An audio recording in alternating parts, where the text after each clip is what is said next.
The unnamed juror sat down with CNN Thursday and he says his 350 pages of copious notes led him to agree with the jury that Diddy did not commit any sex trafficking or racketeering crimes.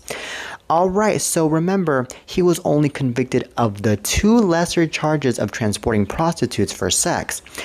Now, the juror's reasoning during the riveting and eye-opening trial, the prosecution was not able to prove the RICO and prostitution charges beyond a reasonable doubt. So, even with the prosecution showing Diddy participating in sexual intercourse, the jurors said the activity didn't seem forced and was even pretty tame, mostly showing baby oil being rubbed on those involved in the sex act.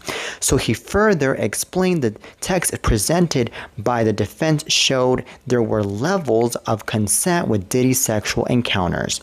Okay, so he also touched on the very bad 2016 video of Cassie being beaten to a pulp by Diddy multiple times and confirmed it didn't make a difference when considering the charges brought against the disgraced music mogul because he was not charged with domestic violence.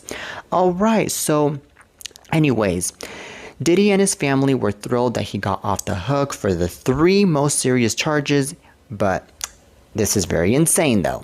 Okay, so this is so ridiculous and insane that P. Diddy is basically acquitted by these charges of racketeering and of basically sexual abuse or sexual harassment, I guess you can call it, because I think that this is very ridiculous that even though the victims, like I said, were crying and they were basically feeling so sad and traumatized by what they went through by P. Diddy in the past, by the way, the court got to see it all.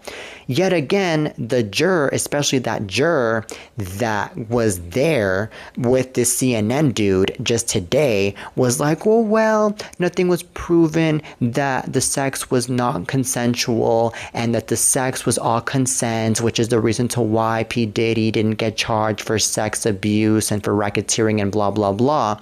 Because I believe that in my own vision here, in my own imagination here, the video actually got to show that the victims were actually victims. They actually were raped here. They were actually suffering. And the jurors, especially that juror that got to speak out today, was actually blind and didn't observe well the video.